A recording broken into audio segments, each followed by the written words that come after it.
You know, the part of a YouTube video that I struggle the most with is the intro and the outro. Let's try this again. Howdy folks, welcome back. Got another fun little project for us today. This is a 1995 Chevy Tahoe. It's got, I don't know, 160,000 miles on it, something like that. Relatively clean, you know, on the body, not a whole lot of rust, but pretty crusty underneath. It is here mostly because it has no brakes. It also has some wicked loud exhaust, and there's kind of a laundry list of other problems that I don't think they're going to want to fix, but yeah, the brake lines are totally hooped on this thing. So that's our project for today. Well, I'll give you a little tour of this fine machine. A little touch of the cancer here on the right side, but really not too bad on the body for a 25-year-old truck in Illinois. Underneath, she's pretty rusty. I don't know if they undercoated it or something and it caused this scaly rust everywhere. Sometimes you see that. Anyway, brake lines are pretty rough. And what I'm most concerned about is the bleeders. So check out that bleed screw. It's still got the rubber cap on it, but there's basically no metal left underneath that cap. Oh boy, diff cover. It's not leaking yet, but it will be soon. This shock's totally blown out. Same story over here on the left side with that bleeder. I'll be amazed if we can even find a hex under there. See how rotten the brake lines are. Now somebody's replaced a few of them. See this big guy that comes back here to the brake hose, that's been replaced. And I think some of the fuel lines have been replaced too. So exhaust is pretty rough everywhere. Although he tells me he just had it fixed. So rear axle pinion seal leaking pretty bad.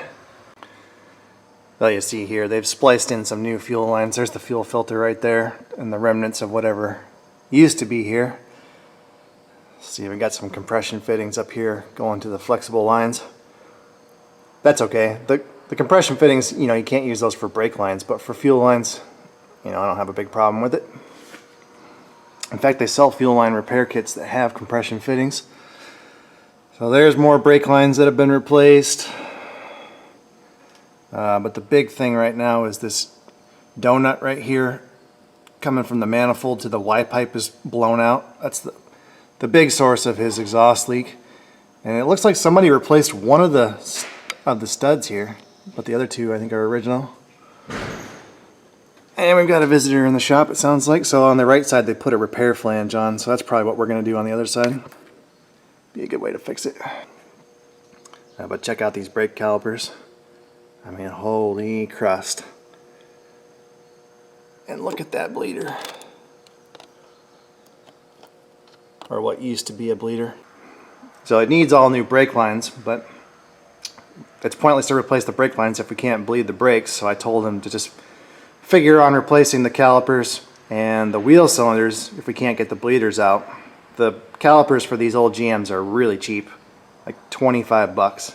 It's barely worth even trying to get them apart. Anyway, here's the big leak up here. So that's all brake fluid there on that cross member. The front crossover brake line it's rusted through in front of that idler arm there. So that's mostly what we're after, is brake lines and exhaust leaks. So I guess the reason they want to fix this truck instead of just parking it in a fence row is that it's all set up to be pulled behind an RV. So you see they got the tow bar mounts there in the front, and the wiring is all set up so they can, you know, have the lights work with all the diodes and stuff. So it's kind of costly to transfer that stuff over to a different vehicle, and they hardly ever drive it, so he just wants to make it a little bit safer. But of course they don't want to spend much money, so we'll see what we can do.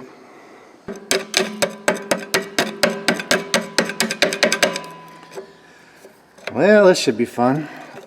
I don't even think that thing is hex shaped anymore. I wonder what size it was originally. 5/16 maybe. And there's definitely an aroma under this truck. I'm thinking they own a cat or two.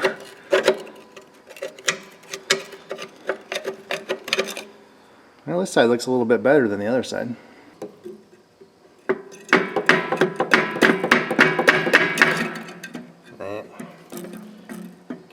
reach it.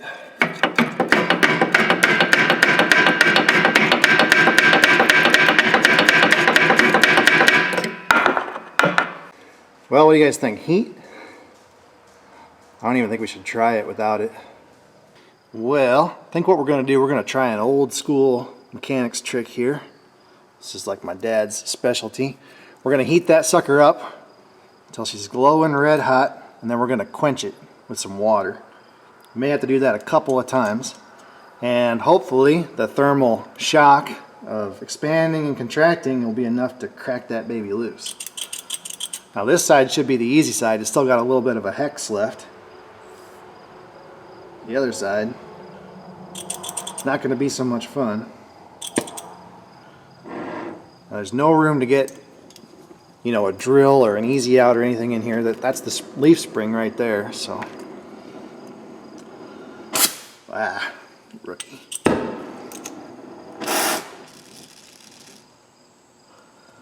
Let's see what happens with some acetylene motivation here. Try our best not to get it on fire.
Good thing about heat too, it helps kind of burn some of that rust off.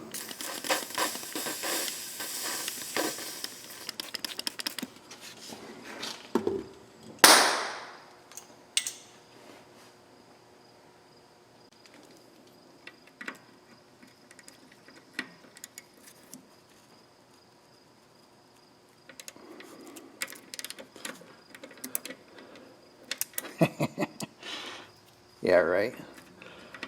Like that was actually going to work. Yeah, we just rounded it off. Let's get a little bit more aggressive here.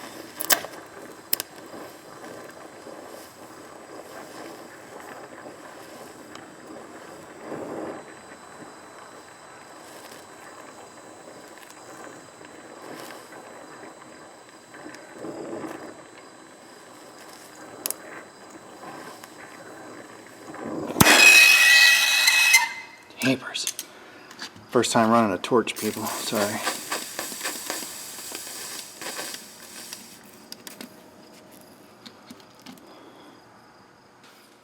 Now let's go with the fits all.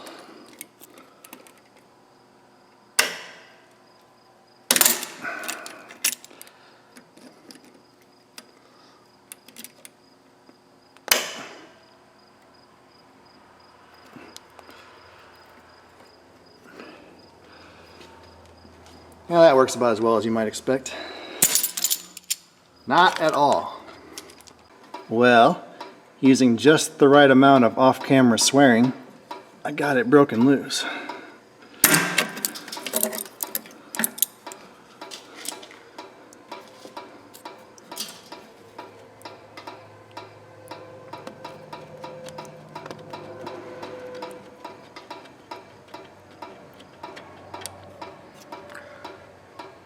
Boom, there it is. Cool. Boy, it's super crusty inside there. 1 down, 3 to go. So here's the big problem with this truck. It sits a lot. And I think he said it was sitting for a year before he brought it over here. I'm pretty sure when we first looked at this that these brake lines weren't leaking. And now it's leaking right here at this bend. And it's also leaking right up here around the nut. So yeah, the second that you start touching these crusty old vehicles, they just fall apart. Well, same thing over here on the left side. The only difference is there's basically nothing left of this bleeder.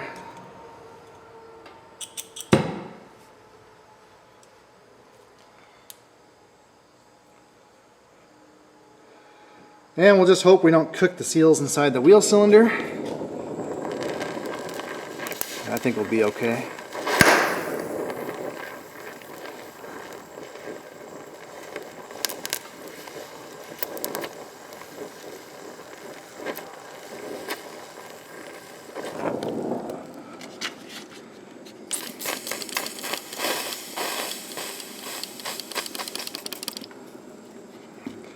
This method works well for taking out seized bolts too. This is kind of my dad's specialty. He would always weld washers to them, and then while they were still red hot from welding, quench them with water. Almost always get them out that way.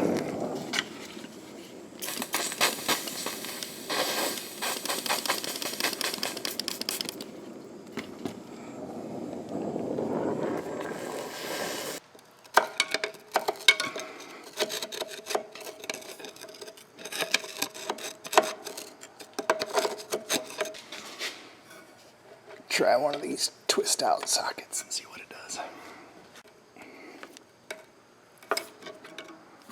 Nothing.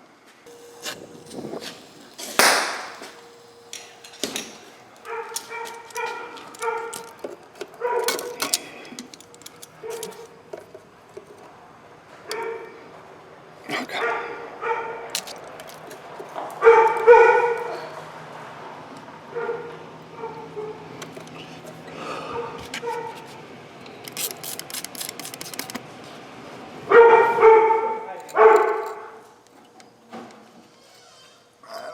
This.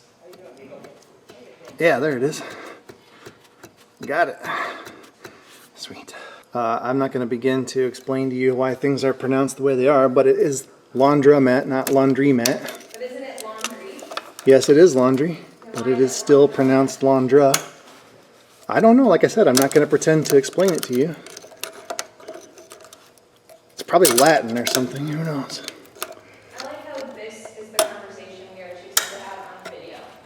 Well, the camera just happens to be on. You literally turned it on in the middle of the conversation. I don't know what you're talking about. We have a visitor in the shop, everyone. I'm gonna go take care of it. Okay, that sounds delicious.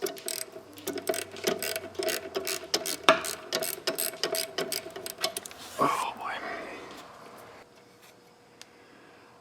There we go. We're 2 for 2.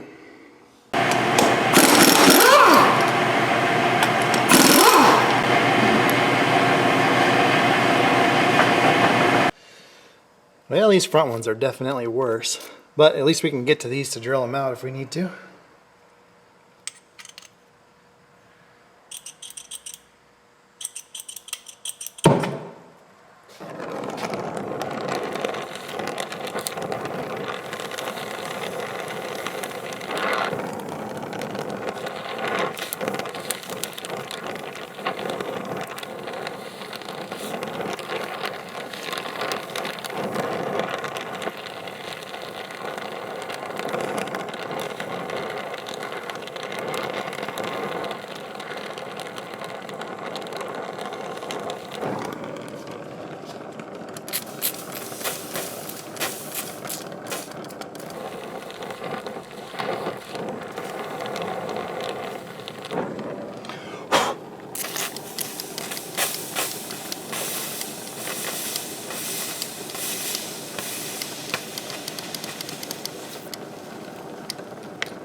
There we go. Broke that off. I don't think this one's going to play nice.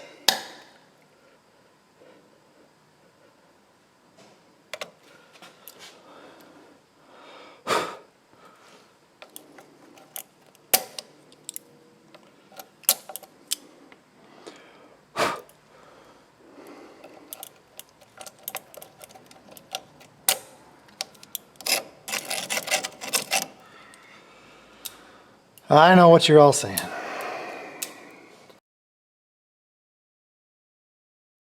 Well, how long do we think the power is going to be out? About 24 hours the last time.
Ha!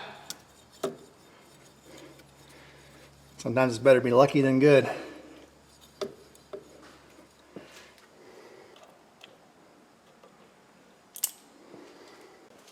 Awesome, 3 for 3. Well, what do you think? Can we go 4 for 4? This one's probably the crustiest one yet. Let's see what happens.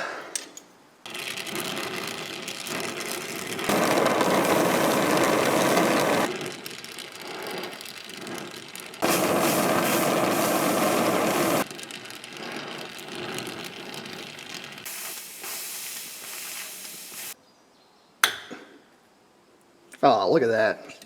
Easiest one yet. Cool. Well, folks, I thought that was going to be a lot more dramatic. I thought we were going to be at this half a day and then break off a drill bit, break off an easy out, throw in the towel, buy a reman caliper, have it be the wrong one, send it back, get another one, it'll be Chinese, won't fit quite right, we have to modify it. You know, the usual story. But a little bit of heat, just came right out. All right, folks, success. So a couple of thoughts about this process, I guess. The heat alone isn't going to do it, well, usually anyway, unless you could heat up the caliper or the wheel cylinder and somehow leave the bleed screw cool. You know, that would help expand the thread and help the thing come out. But since we can't really do that, the best thing I think to do is heat up the screw and then quench it, and then that rapid contraction is enough usually to shock it loose. Now, if you had to use an easy out, which I did here, I like these straight flute easy outs because they don't mushroom the threads out as badly. The only kind of catch with these is you can't really get them, you can't get them out by, with a normal spiral flute easy out, you can turn it the opposite way and it'll back itself right out. The other thing too, when you're drilling through these bleed screws, don't drill through the seat at the bottom. So this tapered surface right here is what actually seals inside the caliper. You open it up and then the fluid comes out and goes through this hole. And like I said, worst case scenario, you just go buy a reman caliper, and they're super cheap for these GMs, so it's probably almost not worth the trouble we went through. Well, since the torch is already out, I guess we might as well deal with this exhaust flange. Probably just clip those nuts off and chop the flange down. We'll deal with the studs later.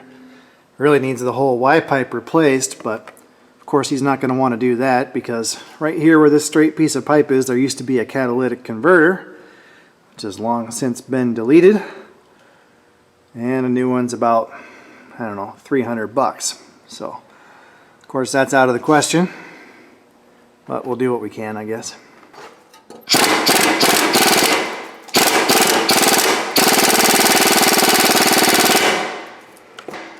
Yeah, that's what I expected.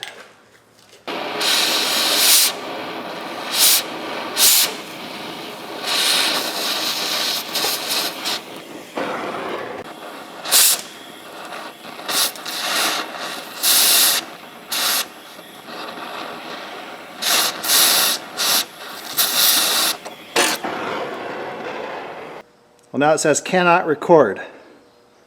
Okay. It's off. Yummy.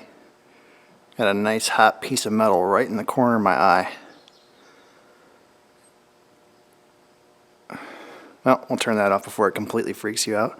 I even have my safety glasses on. Well, getting these studs out of that manifold is about as much fun as you might expect. I got one out intact. The other two I rattled and hammered and heated and quenched, and they aren't going to budge.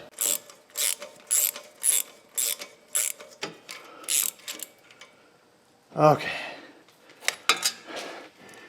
Yowzers. That was a fight. I finally got all three studs out. Ended up having to chop them off, drill them out, tap them out. The only one I got out was this one, but you can see how thin these ears are. There's nothing left. So we'll have to see how our new studs go in, but I think there's enough threads there to do it. And the manifold's cracked anyway, but these people don't want to replace it, so doing the best we can. Okay, it's a new day. I've got some parts.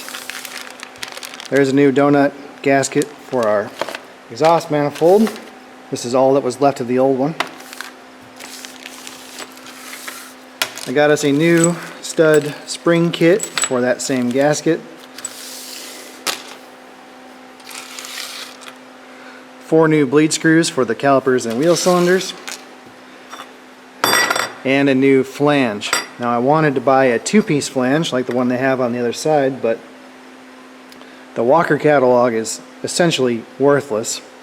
So I ordered one that had listed dimensions that would actually fit, and we're going to make our own 2-piece flange. I'll just weld a piece of this tubing to either side, and then we'll slit it with a real thin cutoff wheel, and away we go.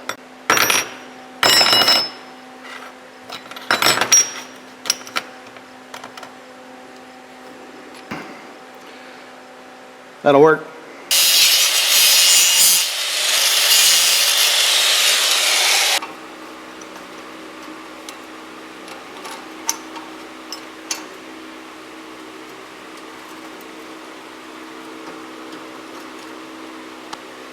That's better than store-bought.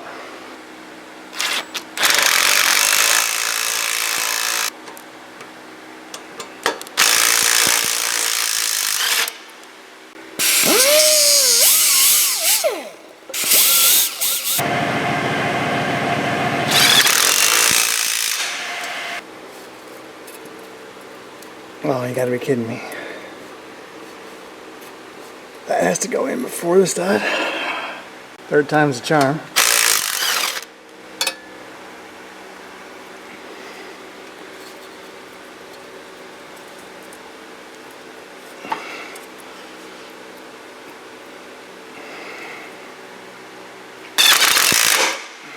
Alright guys, we got it. I just had to slot this one hole, this one over here, because when we cut the thing in half, we moved one hole closer to the other two, so yeah, no big deal. But just kind of tight in here for me to work around the tripod and all that crap. Anyway, it's all buttoned up. I think we're ready to fire this beast up and see if it's any quieter.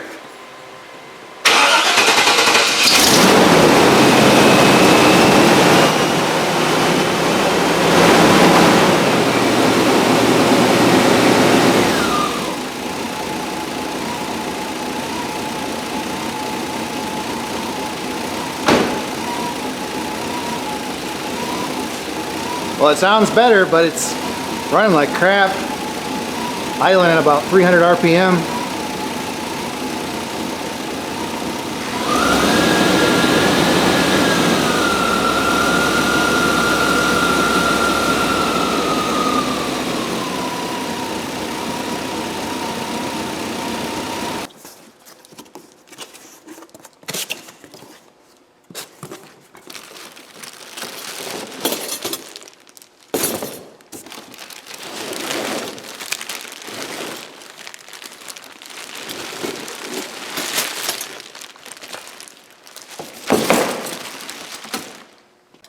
Well, here we go. It's a Dorman 919-222 preformed stainless steel brake line kit.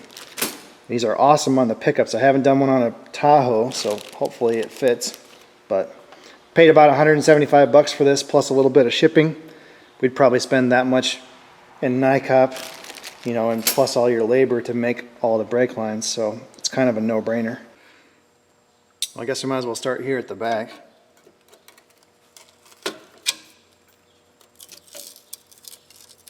Man, what a mess.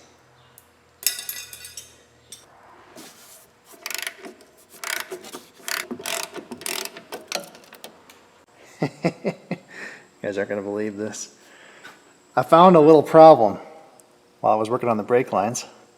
Pretty sure there's supposed to be a bushing, and yeah, the whole top side of that spring where it holds the bushing, the whole eyelet is broken off. That's crazy. I wonder how long it's been broken like that. Looks like a very long time. Guess it's no surprise that that shock is blown out. So I better call these people and see what they want to do.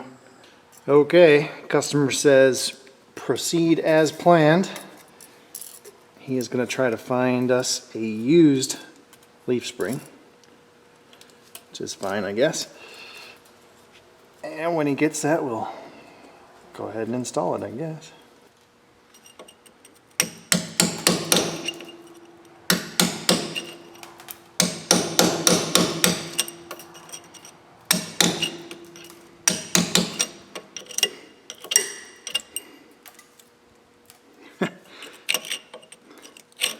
Be careful we don't punch a hole right through the axle. Well, there's basically nothing left of these little tabs. So I think what we'll do, we'll just throw some zip ties on here. Got some extra long ones here. I mean, the later trucks, they actually use a plastic band around the axle, more or less like a zip tie. Alright, that's basically the process. We're going to clip the old lines off, screw the nuts out, throw all that stuff in the scrap bin, and install these new stainless steel lines, and everything will be honky-dory. Well, I think I got all the lines replaced except for the big one that goes along the frame rail. So you got two little jumpers there from the master cylinder to the ABS unit, and then from the ABS unit to the front calipers. The left side's not too bad. See, it hooks up right there. But then the right side, it's got a union, and then it's kind of a mess. I took the shroud and the fan out. See them laying there on the floor. I don't believe you can get this front brake line in without taking those out.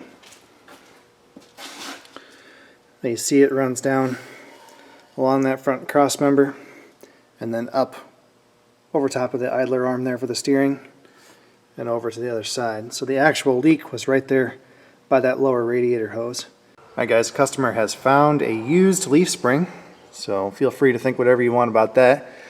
We've got to come up with a plan to get this old one out of here. And GM kindly installed this front bolt from the inside out, which it's not a big deal. Over here on the right side, plenty of room to get it out. But on the left side, we've got a fuel tank in the way. And yeah, I put a wrench on the bolts, on the straps. I think it'll come out of there. It's been out of there before. Somebody replaced all the fuel lines. So we could take it out. Of course, it's probably completely full because that's how it always works. I think the only other option is we could just cut that bolt off and then install a new bolt the other way, so put it in from the, push it in from the outside. And then I think there's room behind these parking brake cables. Maybe we can reach up inside there. Come on, light, why don't you work? So I think we can reach up inside there with a nut and not have to do all that work, because I see somebody's added a ground for the fuel pump, and yeah, let's just not get into that. So I think we're going to start cutting, see where we end up. We're going to need new U-bolts too, so I'll have to get some measurements off of those.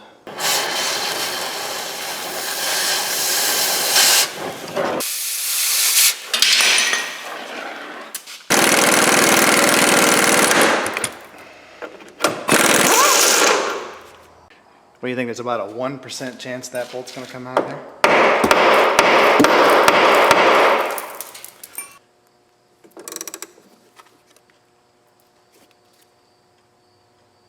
That's what I thought.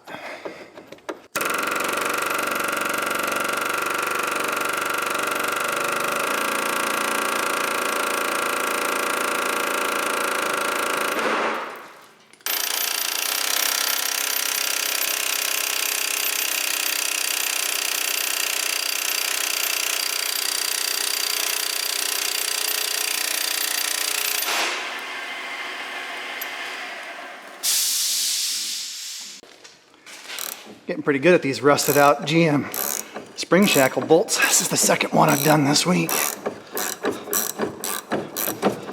think we got her now.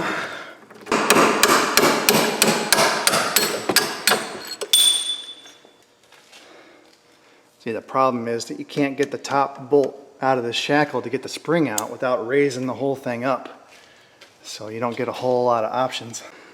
So what happens with these spring shackles here is that there's a rubber bushing with a metal sleeve on the inside, and the sleeve is kind of loose around the bolt, and then you get rust jacking between the bolt and the sleeve, and you can't get it out. So what I have found best is just come over from the side and pull that, just push the rubber back a little bit, and then I stick my air hammer in here with a pretty sharp chisel and rattle that metal bushing from the side, and that'll bust that rust loose around the bolt, and then you can eventually get the bolt out. You can't press them, you can't heat them, it won't do you any good.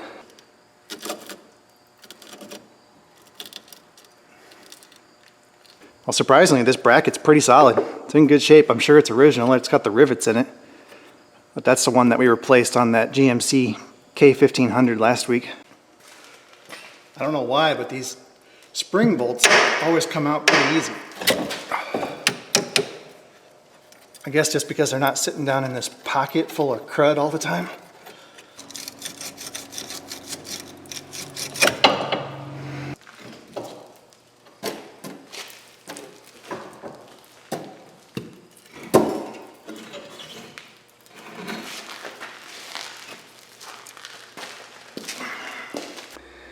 Okay, leaf spring out and some bonus free weight reduction. Well, what do you guys think? Is it possible for a vehicle to be cursed?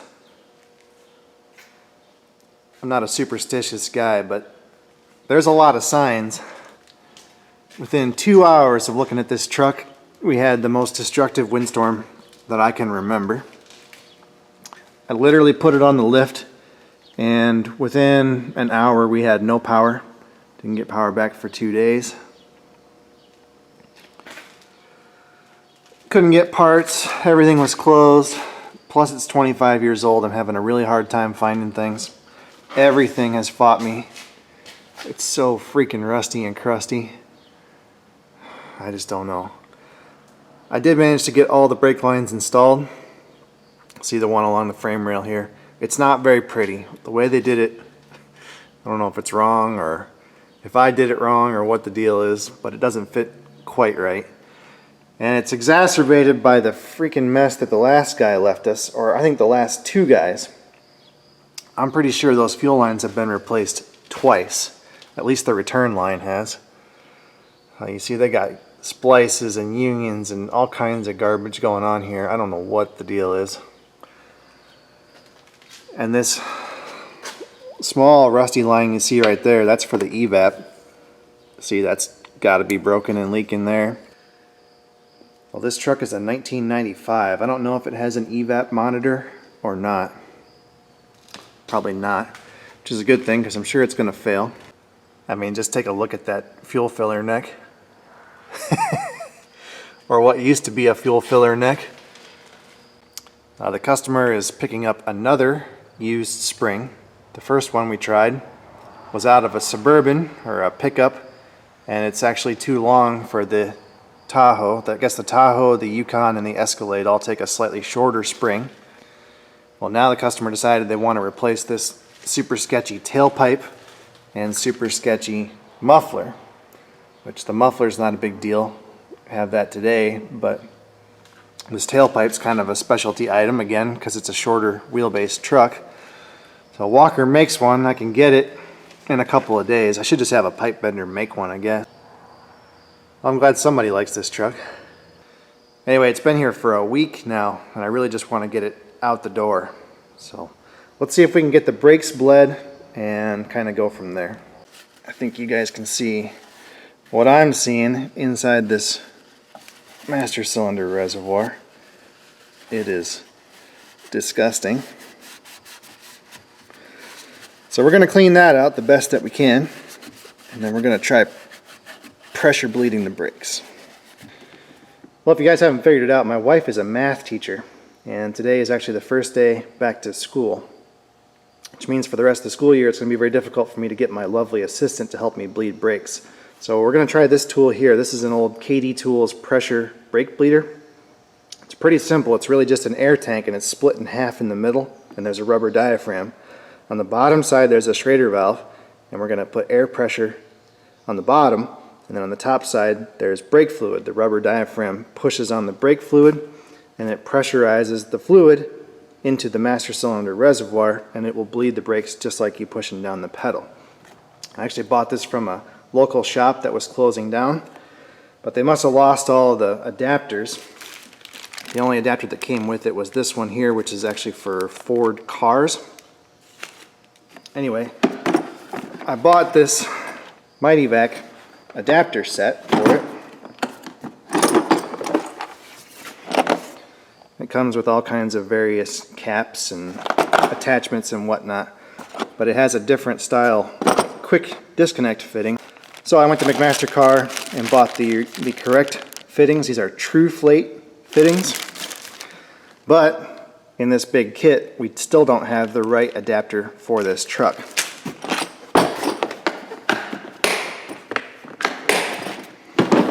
So I attempted to buy the right adapter.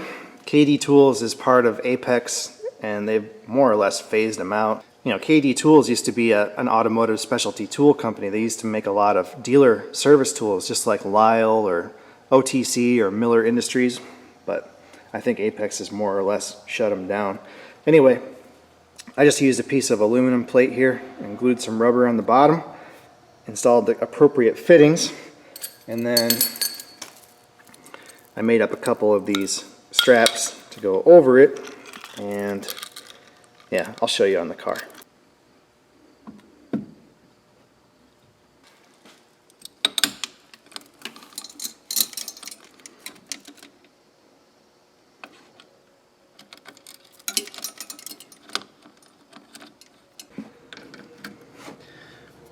I haven't used one of these tools in a long time.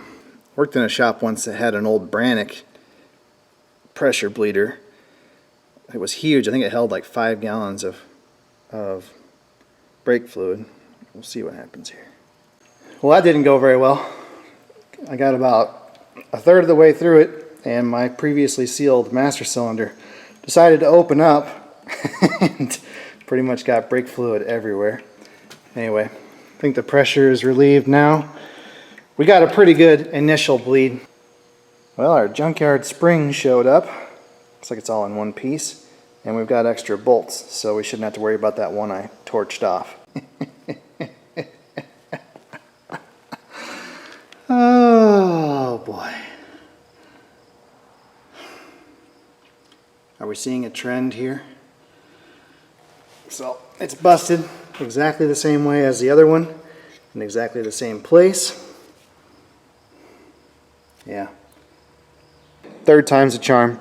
Both ends of this spring look good. The whole thing looks like it's in a lot better shape. Let's not look too closely. Let's get the thing installed.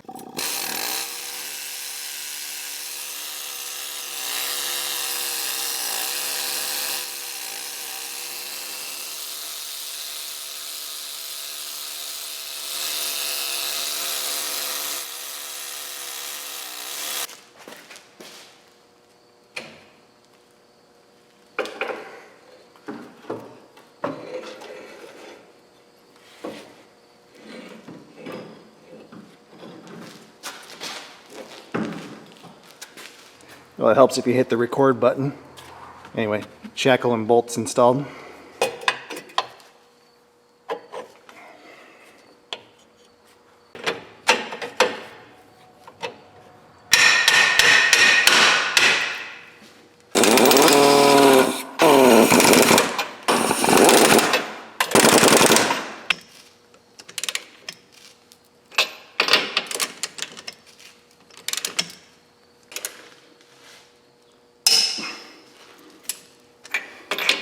Well, we're just living the dream here, folks. What a freaking mess. There's all the old brake lines and fuel lines. There's half the car in a pile of rust. Yeah, I think the less we say about this one, the better. The spring's installed, bolts are in. We'll go ahead and tighten those up once we get it set down on its wheels. At ride height, brake lines are in. They're kind of bled. I think we're gonna go for a ride.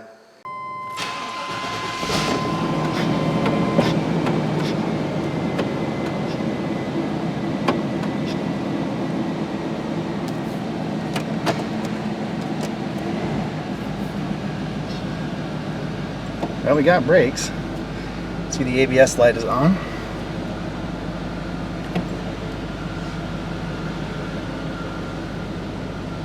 But I don't think on these old OBD1 trucks you can actually pull codes out of the ABS.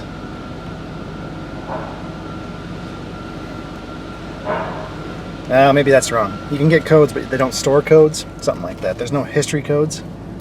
I don't know. Whatever. It runs, it drives, it stops, and it's a little bit quieter. Alright folks, we're getting there, slowly. Let me catch you up. I took the truck for a test drive. It had brakes. They weren't spectacular. The pedal was kind of mushy. Anyway, I couldn't get the ABS to activate at all. That's a whole other story. I brought it back in the shop, hooked the pressure bleeder back up, and I bled the brakes again. I now have a nice firm pedal, so I'm happy with that. Now the service manual says you need to hook up a special tool to this little fitting on the combination valve to hold this brass plunger down while you pressure bleed it. I haven't found that to be the case. The little brass plunger doesn't pop out at all. So I hope that doesn't mean there's a big problem with the ABS pump. I don't know a whole lot about these old Kelsey Hayes units. Anyway, on the pressure bleeder, what I have learned, it works well, but you have to keep the pressure down. So anything above about 15 or even 20 psi, it just causes the brake fluid to leak out around the top of the master cylinder reservoir underneath this adapter. So once I figured out to keep the pressure low, I was able to avoid spilling brake fluid all over the floor. The other thing, these stainless steel brake lines are great, but you kind of have to tighten the fittings tighter than you would normally have to tighten a NICOP or a steel brake line. I don't know if it's something with the way they make the flares or if it's just because the tubing is so much stiffer, but you kind of got to really wrench on those to seal them up. So anyway, I'm happy with that. However, the ABS light is on and I could not get the ABS to work at all. I jumpered the connector inside, pulled a bunch of codes out of the ABS, 37, 14, 26, 25. I think the 14 means it's a four-wheel drive. I'm not worried about that. The 26 and 25 both point to a left front wheel speed sensor issue. So I just hooked into the left front wheel speed sensor with my oscilloscope. And it's working. Sounds like Mama's home. Alright, we're checking it right at the ABS module. Yeah, it seems to be fine. Well, I think there's something wrong with this ABS module. Let me show you what it does. So I'm back probed into the connector here. These wires run directly down to the left front wheel speed sensor. Alright, watch the signal with the connector plugged in. So you see just a very faint wave. Now I'm going to disconnect the connector from the ABS module. Maybe. Come on. There we go. Okay, let's try that again.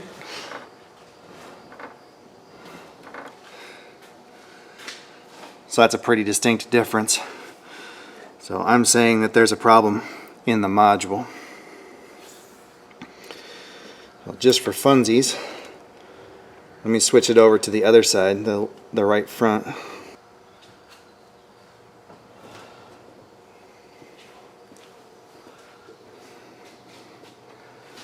Okay, now let me plug it back in.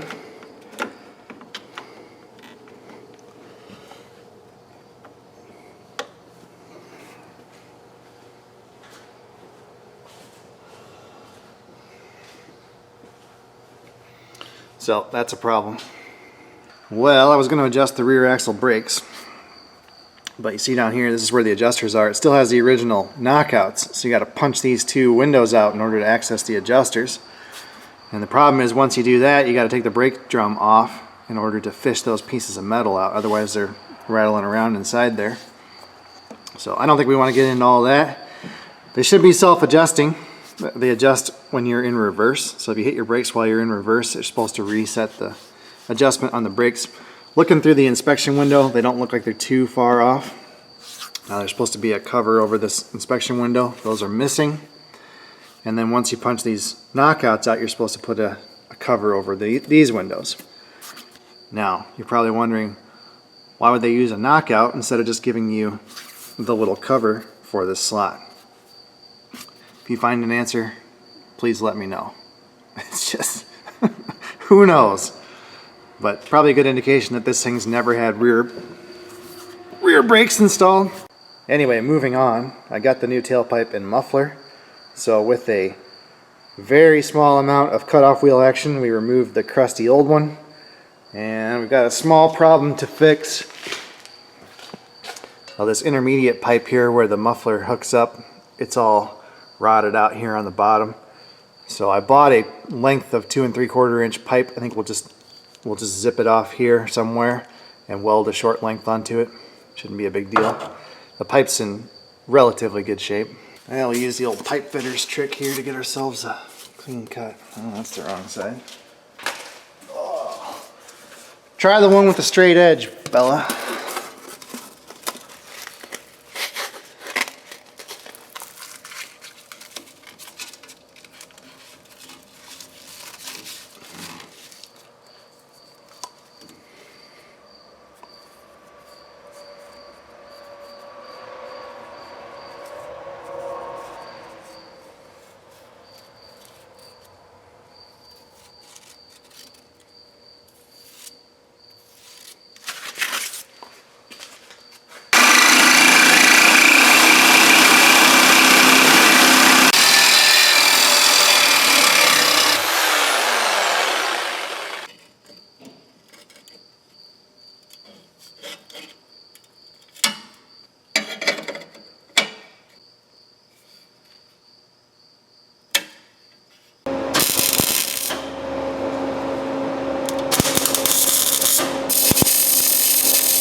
Okay, that'll work just fine. Probably would have been better to take the whole intermediate pipe out, but yeah, you know how that goes.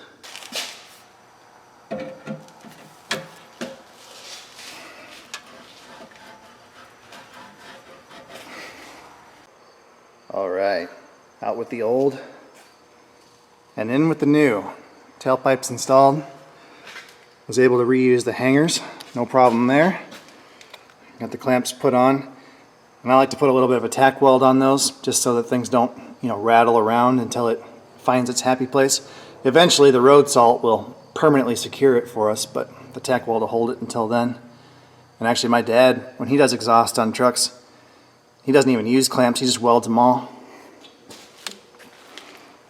Oh, there's our muffler and our little jumper that we installed. Got a spot weld on that one too. Looks good. I think the intermediate pipe will live. Of course, the catalytic converter is long gone. There's the previous repair that was made with the split flange. Here's our new repair with the split flange. Looks pretty good. Alright guys, I think we're going to have to call it good enough on the brakes. They work, it stops, it'll lock up all 4 wheels, so that's probably good enough. The problem is I cannot bleed the ABS valve, the ABS unit here, because it has a code for the left side wheel speed sensor, that code 25. If I clear the code, it comes back immediately. If I unplug the sensor, it comes back immediately. So you can't go through the automated bleeding procedure when there's a code set. And for whatever reason, it doesn't seem like the ABS unit works at all when there's a code set. So I don't know if that's a strategy on these Kelsey Hayes units. If it has a code, it just shuts the whole thing down. I don't know enough about it, but it doesn't seem to be a deal breaker. Like I said, it'll stop. It's just, I mean, there's all kinds of problems. It looks like maybe the master cylinder's leaking here. where it goes into the booster. So I don't know. I think we're going to give it back to them, and they can try it out. If they want to spend more money on it at some point, then so be it. But for now, I think it's good enough.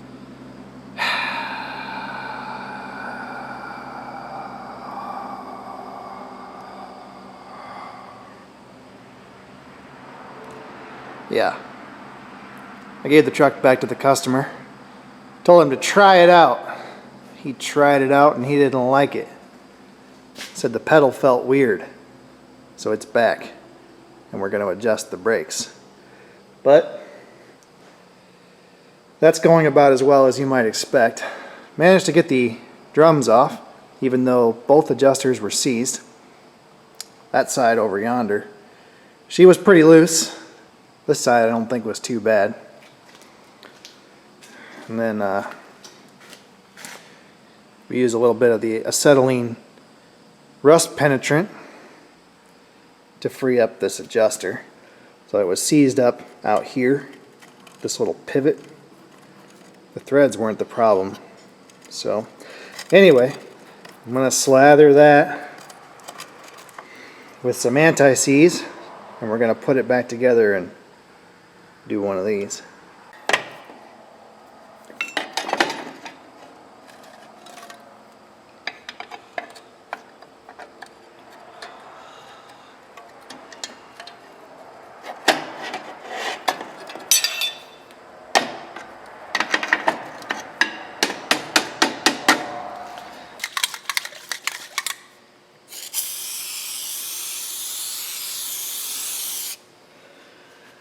Yeah, should be able to adjust it now. I don't know if it's going to stay adjusted. These automatic drum brake adjusters, they barely worked when they were new, and this thing's pretty far from that.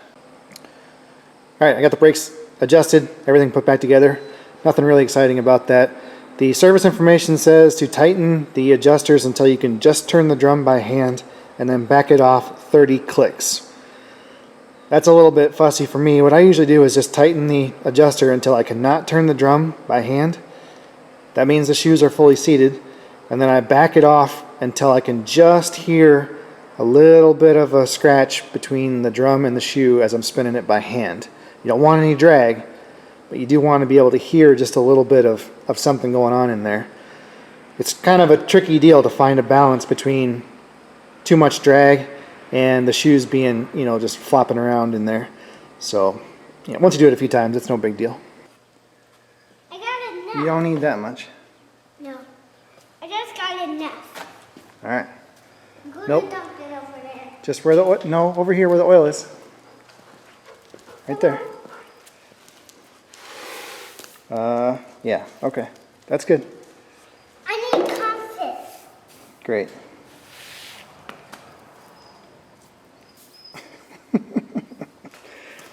Oh, that's some solid B-roll footage right there. No, Are you gonna make me a video What kind of video do you need? to post on my web or on my YouTube account? Well, the problem is I have all these clips, but it's not really like a coherent, you know, project. It's just little snippets of me helping you. Mostly people want footage of you dropping stuff. Oh, well, there's plenty of that. You shouldn't be freaked out because this vehicle is so structurally sound that there's no way it could ever fall. Oh, I hear the sarcasm just dripping off the back. Thank you, assistant. I'm reading a fan theory about Neville Longbottom. It's pretty heartwarming. Okay. I was going to reassure you that you have not been replaced by a machine. Oh, well. It did pretty good. The problem with the pressure bleeder is I had to turn the pressure down so low to get keep the adapter from leaking here on the master cylinder that I was barely getting a dribble out of the rear brake bleeders, the rear wheel cylinders. So having my lovely assistant help me took care of that problem. All right. Hey, everybody. Dinner time? Your kid wants milk. I don't have a plan for dinner. Sounds like we're ordering pizza. Back to school week. Don't really know what's going on. Okay. We'll figure it out. All right, folks. I've got to retorque the rear wheels, and then we're going to ship this thing out of here and hope it stays gone. I did end up bench bleeding the master cylinder. I've got some adapters I made. These are just old brake lines I cut off and put some hose on them. Works pretty good. Normally you don't need to do that when you're replacing a brake line, and especially if you're using the pressure bleeder. That's kind of one of the advantages of that tool, but whatever. I think it helped a little bit. And then I also went through and bled the brakes again using the old school two-man method, and that also helped a little bit. But the big thing was the brake adjustment, and you know, I just couldn't convince him to do that when we had it in here originally, but yeah, he figured out it was necessary pretty soon after. Yeah, thanks guys for watching, and yeah, we'll get into something else next time.